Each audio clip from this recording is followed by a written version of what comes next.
예, 안녕하십니까. 예, 오늘 매블쇼 녹화를 하고 왔는데요. 이 매블쇼는 오늘 굉장히 좀 큰 의미가 있고 좀 중요한 상황이었죠.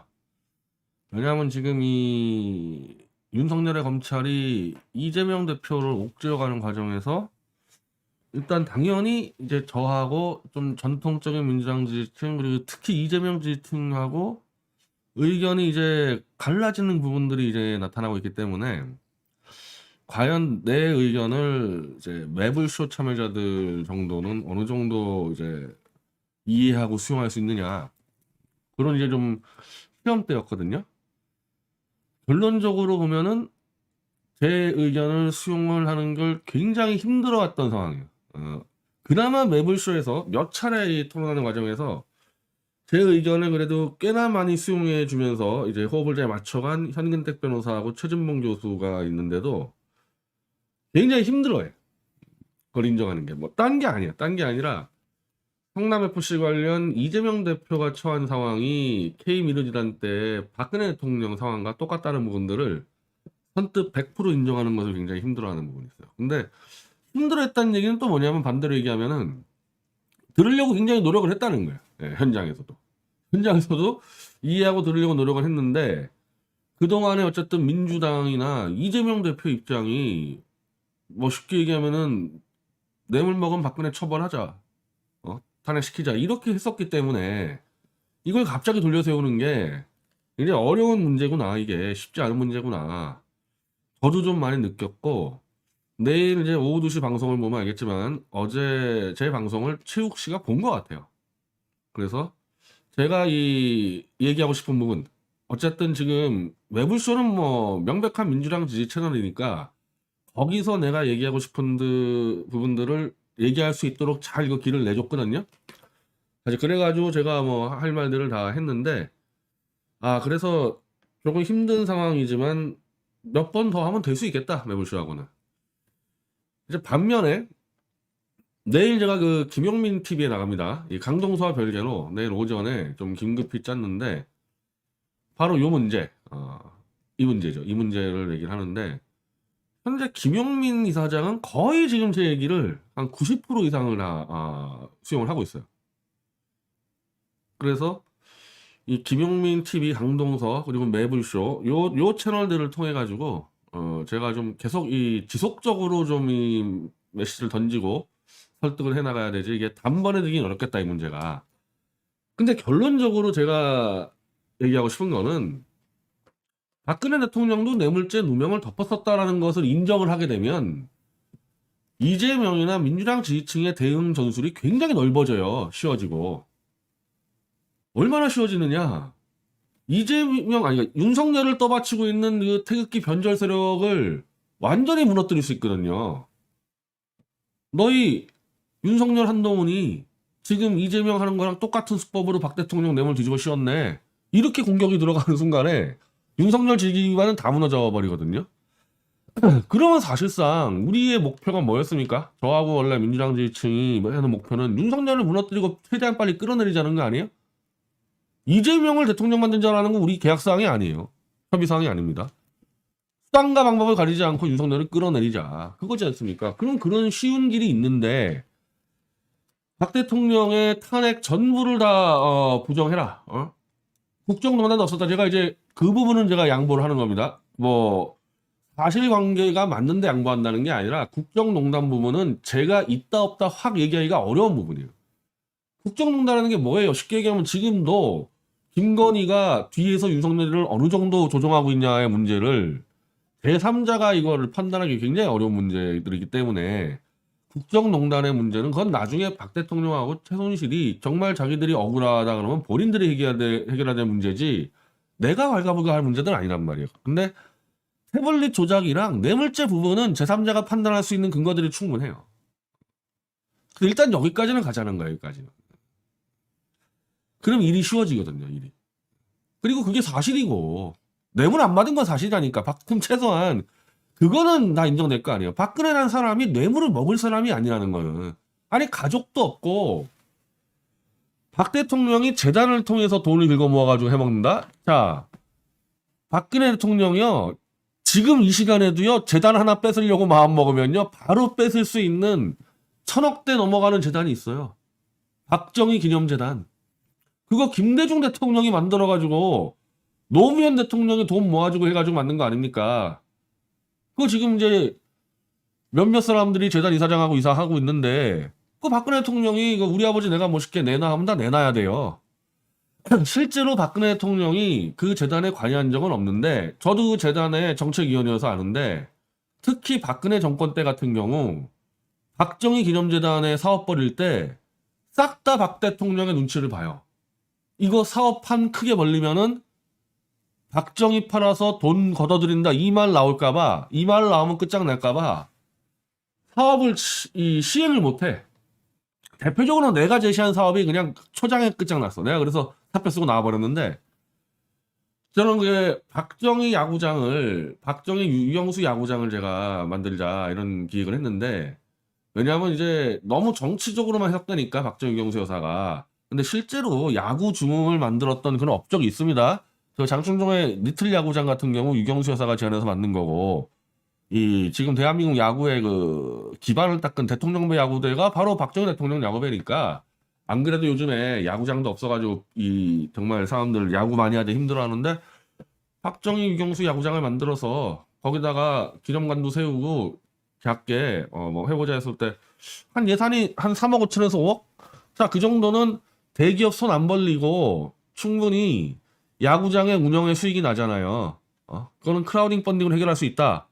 내가 대기업에다가 제안 안 하겠다. 그렇게 했는데도, 야, 일단은 사업 들어가면은 박근혜 대통령이 이 열받을 수 있으니까 하지 마. 이렇게 돼서 그것도 못했다니까요, 그것도. 그럴 정도로 결벽증이 있는 사람인데, 자기가 돈 해먹으려고 마음먹으면은 박정희 기념재단 이사장 들어와가지고 대기업들 30개 싹 돌려가지고 돈 받으면 끝나는 문제를 왜 힘들게, 최서원이라는 사람 시켜가지고 미르재단, K재단, 박근혜 대통령이 잘 알지도 못하는 문화 스포츠재단 만들어서 거기서 해먹겠습니까?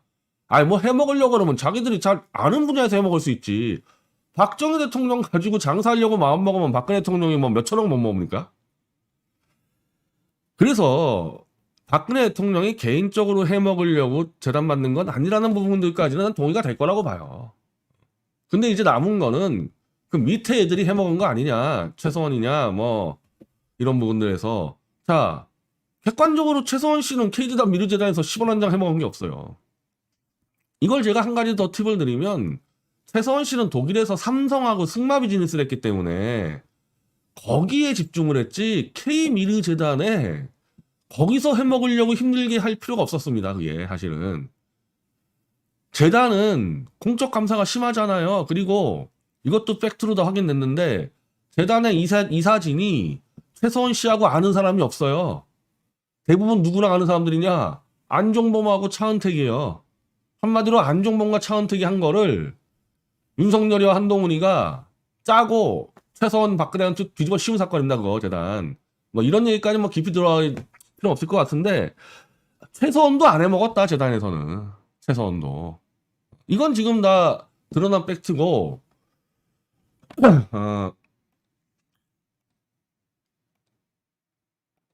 내가 지금 하나 보낸 게 없나? 이재용 부회장. 지금 제가 두산 얘기하기 전에 미리 이걸로 좀 확 정리해 드릴게요. 자, 이거잖아요. 제가 수차례 얘기했던 거. 내가 오늘 지금 바로 김영민 이사장한테도 줬는데, 자, 이게 윤석열이하고 한동훈이가 이재용에 대한 구속영장을 2번을 칩니다. 첫 번째 영장 때 이재용은 나는 청탁한 적도 없고 박근혜 대통령이 돈 지원 요청한 적도 없고 아무것도 없었다 우리는, 이렇게 됐었어요. 그래서 일단 영장 기각됐는데, 2번째 영장을 치면서 이재용이가 이제 발언을 바꿉니다. 발언을 바꾸면서 대통령의 강요가 있었다. 대통령이 나한테 강요했다. 말이 바뀌었어요. 180도 이렇게.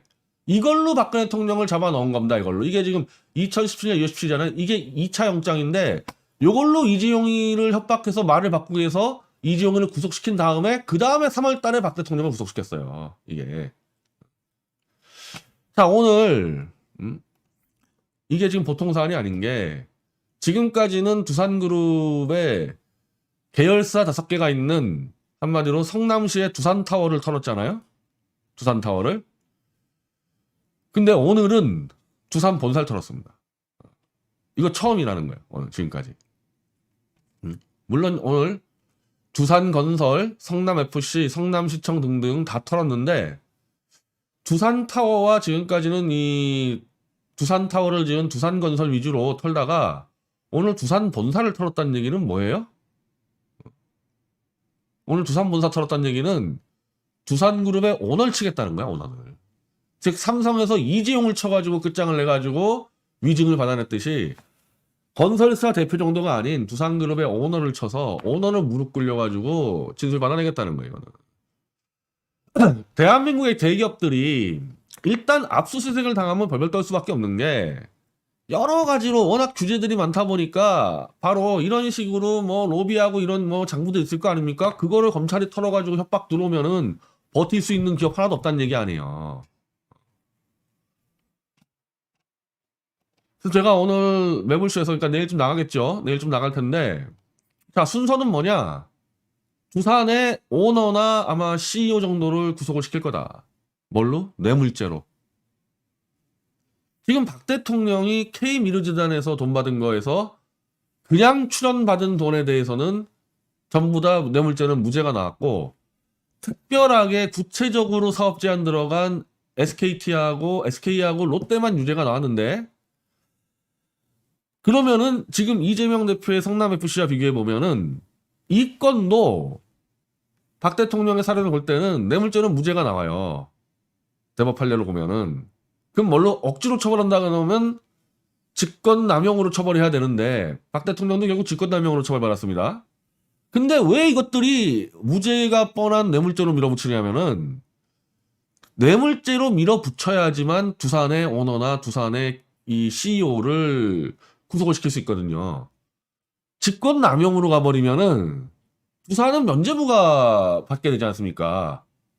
설사 이재명이나 박근혜 대통령이 강요를 해가지고 협박을 해가지고 돈을 받아냈다 하더라도 그거는 직권남용으로 처벌되기 때문에 두산그룹이 면죄부를 받게 되면은 두산은 그냥 그대로 얘기하겠죠. 두산은 뇌물죄로 막 걸어서 이거 특가법이에요. 재단에 출연한 금액을 뇌물로 뒤집어 씌우는 순간에 일반적으로 요즘 정치권에서 뇌물 시가라는 게 뭐 많아야 1억, 뭐 2억, 3억, 뭐 아니면 5천만 원, 3천만 원 뭐 다 그렇지 않습니까? 요즘에 뭐 100억씩 받는 뇌물 있어요? 그래서 그 기준에 맞춰가지고 1억 이상 뇌물을 받으면 특가법으로 엄중 처벌해버립니다. 그래서 그게 징역 10년 나와버려요. 특가법으로. 근데 만약에 박근혜 대통령이 대통령으로서 뇌물 1억을 현찰로 받아먹었다 개인이 그 이재명이 성남시장으로 뇌물 1억 받아먹었다 이거 심각한 문제인데 그러면 특가법 적용이 맞죠. 근데 재단에다가 출연된 금은 재단은 몇백억 몇천억도 출연되는데 이걸 한동훈과 윤석열이는 거의 아마 건국 이래 최초로 재단에 출연된 금액을 10원 한 장 안 가져간 사람의 뇌물로 뒤집어 씌워서 박근혜 대통령은 뇌물을 580억 원. 즉 이재명 뇌물이 50억 되는 거 아닙니까? 그럼 50억이면 특가법으로 적용돼가지고 준 놈하고 받은 놈 모조리 10년 이상 되니까 두산의 일단 오너나 두산의 CEO는 구속이 돼버려요. 특가법 문제로. 그러니까 이 직권남용으로 하게 되면 두산은 무죄.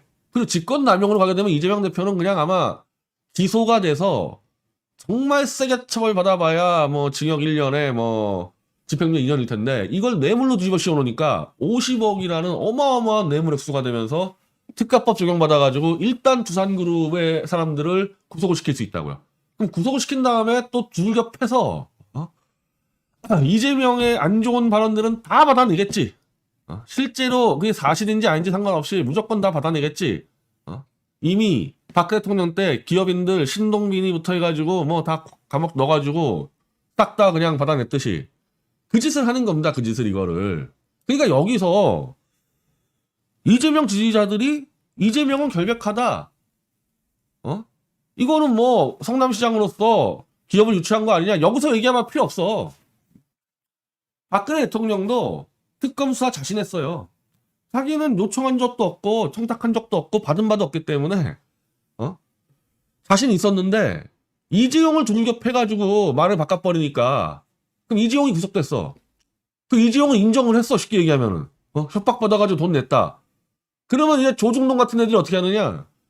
야, 돈 준 놈도 구속했는데 받은 놈이 더 처벌이 이제 형량이 높거든요. 왜 받은 놈 구속 안 시켜? 이렇게 된단 말이야. 그러면 구속인 거거든. 그러니까 여기서 이제 두산을 다 털었잖아요. 두산에서 한 명이라도 구속된다. 실무자든 오너든 CEO든지 그럼 이재명은 100% 구속이에요. 이렇게 되면은. 그게 한동훈과 이정현이 똑같이 했던 수법인데 이걸 제가 설명을 하면 어떻게 되느냐? 아, 박근혜와는 다르다 이거야. 어제 현근택 변호사조차도 그렇게 얘기하는데 박근혜와는 상황 다르다. 이런 식으로 설명하는데 K미르재단은 처음 만들어진 거고 뭐 이거 성남FC는 원래 있던 거다. 아니 그게 문제가 아니라니까. 똑같은 건 뭐냐? 돈을 준 사람을 두들겨패가지고 뇌물 갖다 바쳤다는 증거를 받아내면 죽는다는 거야. 성남FC든 KG든 미르재단이든 최순실이 꼈든 안 꼈든 다 관계없이 돈을 줄 놈을 때려 죽여가지고 위증을 받아낸다고. 그럼 어차피 특가법으로 다 걸리게 돼 있는데 뭐가 차이가 없냐고. 차이가 없기는.